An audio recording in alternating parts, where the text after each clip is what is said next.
Καλημέρα σας. Τον βουλευτή αμοχώς του, τον κύριο Ζαχαρία Κουλία, θερμό υποστηρικτή του επιτελείου Γιώργου Λιλίκα. Καλημέρα κύριε. Καλημέρα. Ναι, κύριε Κουλία, 25% είναι πολύ σημαντικό ποσοστό. Και τον εκπρόσωπο τύπου του Ευρωπαϊκού Κόμματος, τον κύριο Μιχάλη Γεωργάλα, συμπληρώνοντας, αν θέλετε, την φιλοξενία όλων των κομμάτων, την εκπροσώπηση όλων των κομμάτων σήμερα στην Νέα Μέρα. Επιτρέψτε μου να κάνω αρχή με τον κύριο Κουλία, διότι είμαι πολύ περίεργος να μου πει πώς σκέφτεται να κινηθεί την ερχόμενη Κυριακή. Συγκεκριμένα, αν ξέρετε από τώρα, να μας πείτε. Νίκο Αναστασιάδη ή Σταύρο Μαλά? Ψήφωνο έχουν όλοι εδώ οι κύριοι. Θα σας το ρωτήσουμε. Ωραία. Εγώ είμαι εκ των πεπισμένων ότι από την 1η του Μάρτη ξεκινά μια μεγάλη δραματική πορεία. Αλλά πριν από αυτό, θέλω να πω ένα μεγάλο ευχαριστώ στον κόσμο του Δημοκρατικού Κόμματος και νομίζω είναι στην εκπομπή σας, αγαπητοί φίλοι, που είπα το εξής: ότι το Δίκο είχε 16%. Εδώ το είπατε, ναι. Ο Γιώργος ο Λιλίκας θα πάρει το 10% από μόνος του και το άλλο 6%. Και το άλλο 6% θα το ξαναμοιράσουμε, θα το κάνει 13% ο Γιώργος και αυτοί θα μείνουμε με το 3% στο χέρι. Ούτω και έγινε. Και απεδείχθη ακόμα κάτι: ότι ο κύριος Καρογιάς, μετατρεπόμενος στο δορυφόρο του κ. Αναστασιάδη, στην ουσία είχε τορπιλήσει τη συνεργασία του κέντρου, που αποδεδειγμένα και εκ των πραγμάτων και εκ του αποτελέσματος εφαίνεται ότι θα μπορούσε, αν στηρίζαν όλοι τον ίδιο υποψήφιο, θα είχαμε μια νικηφόρα πορεία. Το επίτευγμα του Αναστασιάδη που γράφει ενώνουμε δυνάμεις, απλώς διάλυσε τις δυνάμεις του κέντρου. Αυτό είναι επίτευγμα του κ. Αναστασιάδη. Και οι διάφοροι δορυφόροι και τα βλήματα έπιασαν δουλειά. Τώρα που πέφτουν και οι μετεωρίτες, είναι τέλεια δουλειά. Τώρα, τι διογενέστε? Τι σου φταίει ο κύριος Νίκος Αναστασιάδης? Λέω την άποψη μου και επειδή νομίζω. Επειδή το κέντρο δεν κατάφερε να δοθεί φταίει ο κύριος Αναστασιάδης. Εντάξει, είναι επίτευγμα του ανδρός. Είναι ένας τελείως κομματάρχης. Όπως είναι και ο κύριος Χριστόφι. Είναι των υπολείπων που δεν ενώθηκαν. Το λοιπόν. Και αυτό μας κάνει όλους. Θέλω να πω ένα μεγάλο ευχαριστώ στον Γιώργο τον Λιλίκα που σήκωσε αυτόν το βάρος αυτής της μεγάλης προσπάθειας και με καθαρές λύσεις, προτάσεις και εισηγήσεις υλοποιήσαμε στο εθνικό θέμα, στην οικονομία και στους υδρογονάθρακες.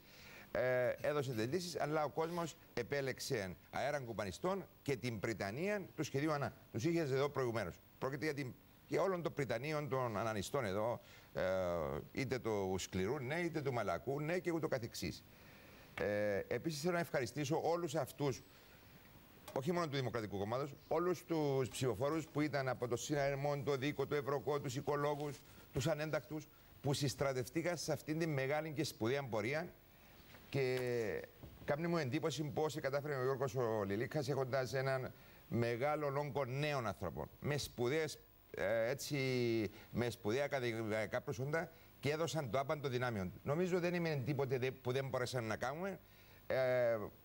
Να φανταστείτε, ο Γιώργος ο Λιλίκας έχασε 20 κιλά. Και καμπόσοι από εμάς έχασαν αρκετά κιλά, αλλά ο Γιώργος έχασε ακριβώς 20 κιλά. Πάλι υποψήφιος σε 5 χρόνια. Και αυτά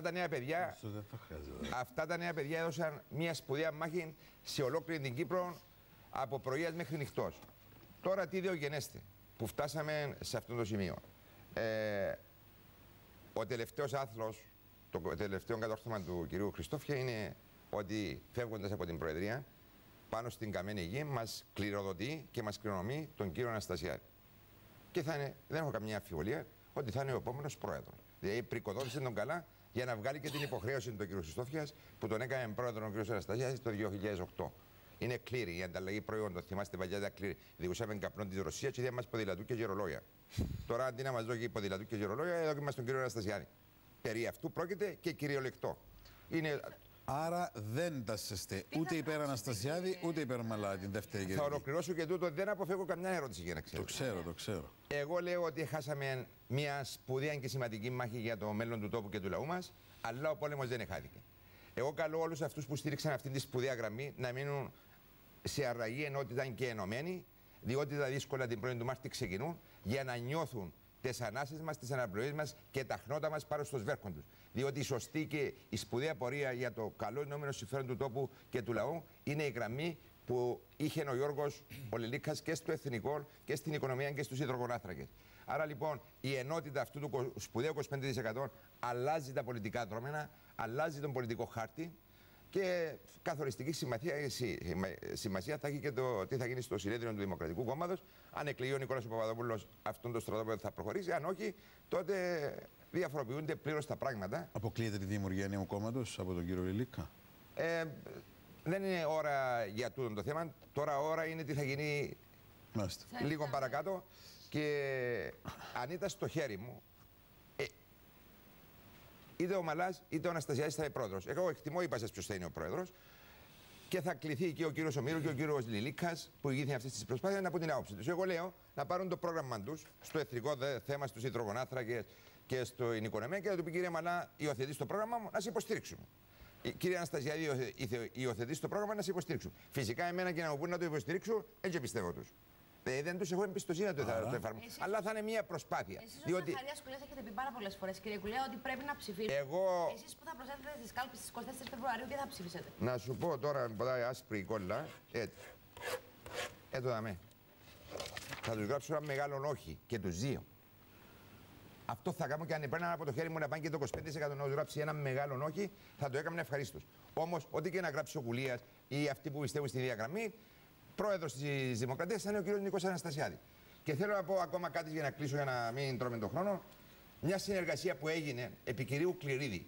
Θυμούμε τότε ο Μακαρίτης ο Σπύρος του Κυπριανού, μέσα όταν χάσαμε την εκλογική μάχη, έκανε μια συμφωνία με τον κύριο Κληρίδη και ήταν ιδέες Γάλλη και του ζήτησε να τις καταβαραθρωσει. Για να είμαι δίκαιος με τον κύριο Κληρίδη, τον λόγο του εκράτησε το. Αλλά δεν ξέρω αν έχει την νέα εμπιστοσύνη ο κύριος Αναστασιάδης.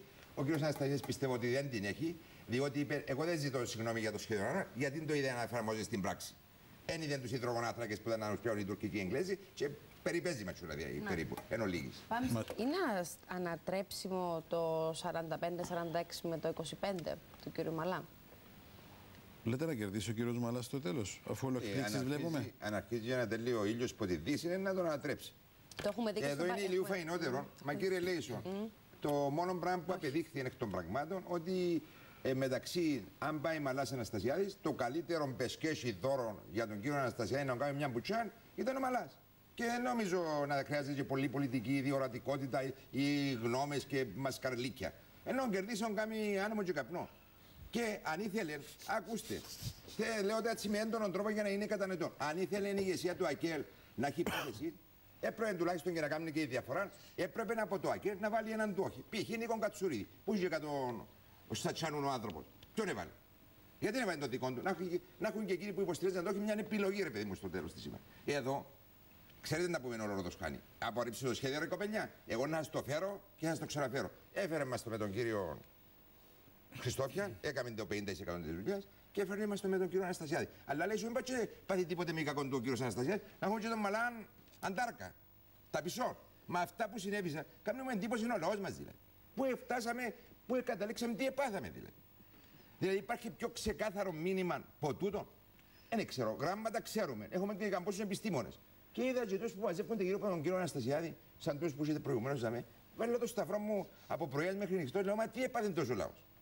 Υπάρχουν πιο ξεκάθαρες λύσεις. Τάσος Παπαδόπουλου. Ένας σπουδαιότατος οργανισμός. Είπαν του κάτω να βάλουμε τους φωστήρες. Εφέρα μας δεν μας εφέρα. Νομίζω τα μόνα που κλειτώσαν από τον κύριο Χριστούδη ήταν τα φράγματα. Τα άλλα όλα κανόνισαν. Έφυγαμε με Αναστασιάδη δώρο, πρικοδοτημένο οι κύριοι. Αλλά να σας πω το εξής. Μπορεί να κοιμηθήκαμε με τους εφιάρτες μας εψές, μπορεί να στενοχωρηθήκαμε, αλλά εξυπνήσαμε αποφασισμένοι ότι τούτος ο λαός και τούτος ο τόπος αξίζει καλύτερη στίχη. Και το 25% του λαού μας το θεωρώ ένα σπουδαίο κομμάτι του λαού μας. Πρέπει να παραμείνουμε εκεί αγωνάτιστοι, απροσκύνητοι, να σταθούμε στα πόδια μας, να μην λιποψυχήσουμε και να μην υποχωρήσουμε. Και αυτή η διαδρομή που χαράχτηκε με μπροστά είναι τον Γιώργο τον Λιλίκα, είναι η σπουδαιότερη διαδρομή του λαού μας και πρέπει να πυκνώσουμε τις τάξεις αυτής της μεγάλης προσπάθειας. Και πιστεύω ότι ο πόλεμος δεν έχαθηκε. Θα τον κερδίσουμε γιατί έχουμε το δίκαιο με το μέρος μας. Πώς θα κερδίσετε τον πόλεμο? Με τους αγώνες μας, με την υπομονή μας, την αντοχή μας, την αυταπάρνηση μας. Μα την Κυριακή βγάζουμε πρόεδρο. Να βγάλουν 10 θέλουν. Και λέτε να μην μείνουμε προσκύνητοι και δηλαδή εσείς ότι θα βάλετε και στους δύο, θα τους βάλετε και στους δύο όχι. Κατερίνα μου, ο μικροχιλιώτα, διότι δεν τους έχω εμπιστοσύνη. Εγώ είμαι απόλυτα πεπισμένος δηλαδή τι θα πράξω και τι θα κάνω. Εδώ, καλά, είχετε τους κυρίους Ζαμέ, για την εθνική μας υπόθεση γιατί δεν τους ερωτήσετε. Επειδή η κυρία που τους ενώνουν, είπε μου το ψηφιστά με αυτή είναι ο Γιώργος που κάθομαι στην απέναντι σας εκεί. Μου η κυρία που τους ενώνουν τα σχέδια να κάτι, λαλούν μιλιά. Μα και λένε μας για τη διάλυση των ημικρατικών και ούτω καθεξής. Και για τη Σιβηρία. Ναι, και τα κούλα, και αερολογίες της πάνω χαλή μας. Έμεινε στη Σοβιετική Ένωση και τα κούλακ. Θυμίζει μου σαν να πιάνει ο Χίτλερ τηλέφωνο το Στάλιν, που είναι ο Πινοσέ, ο Τσαουζέσκου. Τέτοια πράγματα δηλαδή. Μα φτάσαμε στα έσκα των καιρών. Και κοίταξε που τι έπαθαμε. Δηλαδή, τούτος ο λαός που θέλει αξιοκρατία, κατάργηση του ρουσφετιού, τι επιβράβευσε, σας παρακαλώ. Το Δημοκρατικό Κόμμα, ο κόσμος του τι ψήφισε. Ψήφισε τον Καρογιάν, τη ρουσφετολογία και τις καρέκλες. Στάθηκε επάξια στη σωστή γραμμή αυτό που αναγράφεται στο σύνθημα του Δημοκρατικού Κόμματος, ελευθερία, δημοκρατία. Σωστή γραμμή είναι αυτή που θεωρείτε εσείς σωστή. Το απέδειξαν τα νούμερα, αγαπητέ μου Δημήτρη. Το υπόλοιπο από το 36% που στήριξε τον Νίκο Αναστασιάδη του Δίκο, τι θα πράξει, πιστεύετε, κύριε Κουλία? Συγγνώμη, ξαναπέ μου το. Το 36% του Δίκο, χθες ψήφισε Νίκο Αναστασιάδη. Το 36% ήταν, αν δεν κάνω λάθος. Οι μετρήσεις έτσι δείχνουν, 34%. Το 1 τρίτο. Από το 16 πόσο πήγε. Σύμφωνα με τις εισπυρώσεις. Εσείς τι πιστεύετε ότι θα πράξει? Τώρα μιλάτε για τα exit poll τα οποία πέσαν έξω. Έπεσαν κατά πολύ έξω. Εσείς ποια είναι η δική σας ερμηνεία? Τι θα πράξει το υπόλοιπο Δίκο, κύριε Κουλία? Εγώ πιστεύω ότι το υπόλοιπο Δίκο θα πράξει ό,τι έπραξε και προηγουμένως. Αλλά φυσικό επόμενο. Ο κόσμος που στήριξε. Θα πούν όλοι όχι, όπως εσείς. Ελπίζω να το ακολουθήσουν όλοι, αλλά πρόεδρος πάλι θα είναι ο κ. Αναστασιάδης και θέλω να πω και κάτι για την αποχή. Είναι εξ αυτού που συνάγει ο κ. Ζαχαριάδης. Είναι καθαρό. Η αποχή, επιτρέψτε μου να πω ότι δεν τη θεωρώ και μεγάλη. 91.000. Αλλά. 17%. Κοίταξε.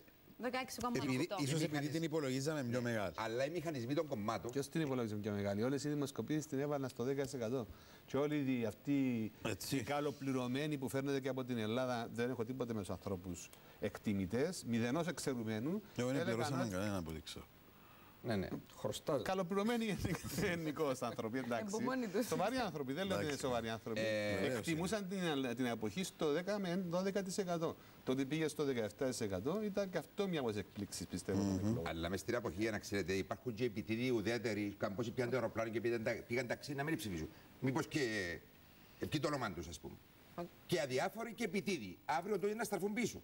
Και απ' σου δουλειά. Διότι λέει σου, κατεβάσαν τη σύκλα με το μέλλον να το δούμε μέσα. Να βγάλουν βουτυμένους μετά από και ίσια πάνω. Λοιπόν, κλείνουμε.